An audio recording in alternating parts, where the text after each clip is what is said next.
नहीं आपको मुकरदार बैठेंगे। कर्मचारी एकता जिंदाबाद।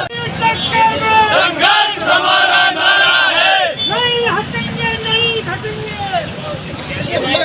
नहीं हटेंगे, हटेंगे नहीं हटेंगे, नहीं हटेंगे नहीं हटेंगे।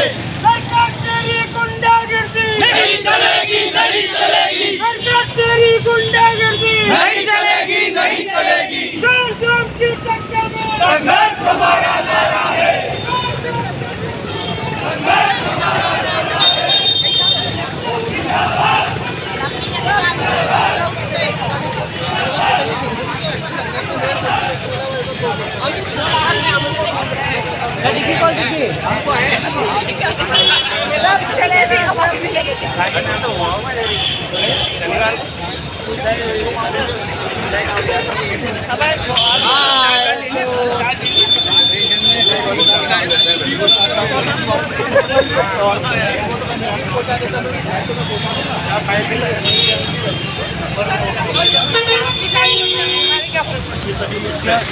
संघर्ष हमारा नारा है, जोर जुल्म की टक्कर में संघर्ष हमारा नारा है।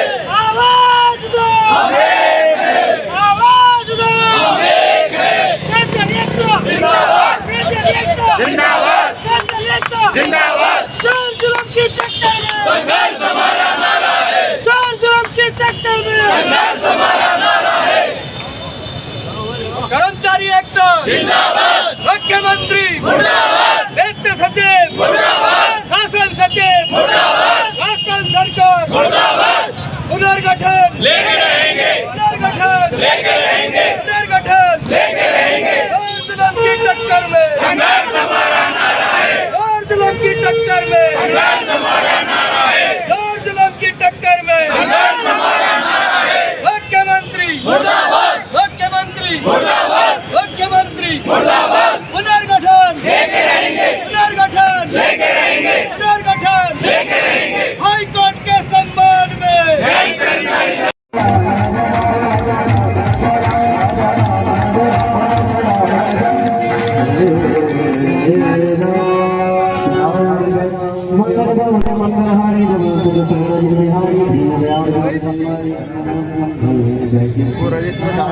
कौन सा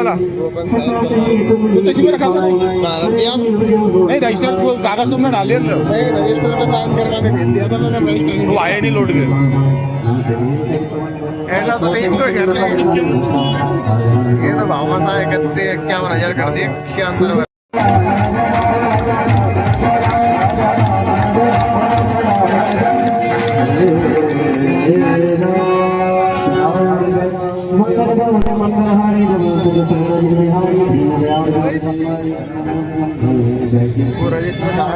कौन सा रखा हुआ नहीं रजिस्टर को कागज तुमने डाल दिया रजिस्टर में साइन करवाने भेज दिया था मैंने, रजिस्टर वो आया नहीं लौट के।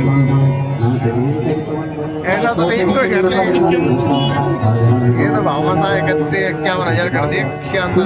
कर्मचारियों की स्ट्राइक चल रही है, धरना चल रहा है, रैलियां चल रही है, नारेबाजी चल रही है, उसके बावजूद भी सरकार नहीं सुन रही है। क्या बात है?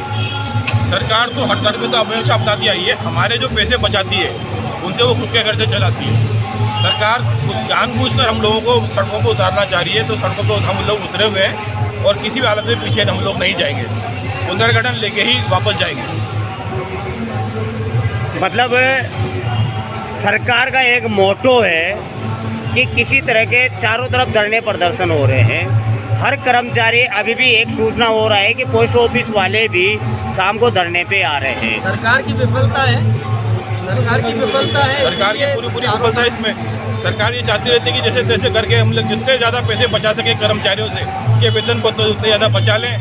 उनको जब लागू करना होगा, जब वो लागू करेंगे उस समय से लेके हमारा तो नुकसान हो जाएगा और एरिया को सरकार खा जाएगी। लेकिन ये धरने की अभी 25 तारीख को शायद एक वार्ता की सूचना मिली है। क्या संभव लगता है कि 25 तारीख को वो वार्ता सफल होगी? ऐसी वार्ता इन्होंने पहले कई बार हमारे को मीटिंग की सूचना दे चुकी है। जब तक हम लोग सड़कों पर नहीं उतरे, जब तक ये कानों पर जुड़ी रहेंगी, 25 तारीख की जो मीटिंग है हो सकता है उसमें हम लोगों का मुद्दा सुलझ जाएगा, तो हम लोग काम पे आ जाएंगे।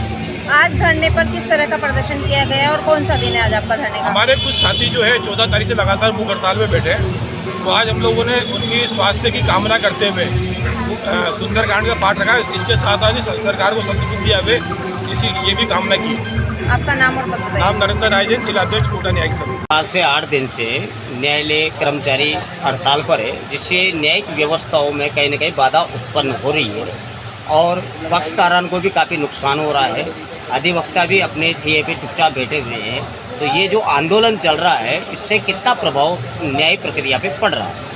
प्रभाव तो बहुत ही गंभीर पड़ रहा है। न्यायपालिका को सोचना चाहिए कि जो आदेश उन्होंने लिए उस आदेश को सरकार क्यों नहीं मान रही। सरकार के ऊपर ही फाइल गई हुई है। सरकार को इस चीज़ को देखना चाहिए कि अभी तक जो स्थिति हुई है वो फाइल पे क्यों नहीं आदेश कर रही है, ऐसी क्या परिस्थिति आ रही है। ये जो आज न्यायपालिका का काम है, ये एक जनता से जुड़ा हुआ काम है, जिसको सरकार को देखना चाहिए। कई पक्षकार बाहर गाँव से आते हैं, जिसके चक्कर में अभी तक काफ़ी लोगों को समस्या आ रही है। लोग यहाँ आ रहे हैं, अदालतों में सिर्फ उनको तारीख मिल रही है, काम हो नहीं पा रहे। हम वकील सारे काम करने की कोशिश कर रहे हैं, काम करने के लिए आए, लेकिन तारीखें पड़ रही है, तो इससे तो आमजन को परेशानी हो ही रही है। सरकार ने अभी एक प्रेस नोट जारी किया है और मीडिया में भी बोला है और कई सारे चैनलों पे भी वो आया है कि हमारी जो सरकार है, वर्तमान जो सरकार है, भ्रष्ट तंत्र को तो ख़त्म करेगी ही, लेकिन हम हर उस व्यक्ति तक पहुँचेंगे जो अंतिम छोर पे पीड़ित है, वहाँ तक हम पहुँचेंगे। तो न्याय कर्मचारियों की बात वहाँ तक कैसे नहीं पहुँचेगी? ये तो सरकार को देखना चाहिए ना। जब माननीय उच्च न्यायालय के द्वारा जो आदेश दे दिया गया है, उस आदेश में सरकार को क्या निर्णय लेना है तो सरकार के ऊपर आ रही है। न्यायपालिका तो अपना काम कर ही रही है ना। न्यायपालिका में भ्रष्टाचार वाली बात कहाँ आ रही है? न्यायपालिका का जो काम है वो न्यायपालिका सबको रूप से कर ही रही है। अब ये तो सरकार को सोचना चाहिए कि आंदोलन और कितने दिन चलेगा। लेकिन जब न्यायालय की बात को ही सरकार मान नहीं रही है, तो आम नागरिक क्या उम्मीद करेगा? सरकार को इसका बहुत बड़ा नुकसान उठाना पड़ेगा, क्योंकि अभी न्यायपालिका के जिस तरह से काम ठप हो रहे हैं, लोग आ रहे हैं, परेशान होकर वापस जा रहे हैं, वकीलों को तारीख पे तारीख मिल रही है। ये काम एक तरीके से न्यायपालिका पे वजन बढ़ता जा रहा है और इसका खामियाजा वकीलों के साथ साथ आम जनता को भी उठाना पड़ रहा है और इसका सीधा सा असर सरकार को आने वाले भविष्य में दिखेगा। आपका नाम और पद बताइए।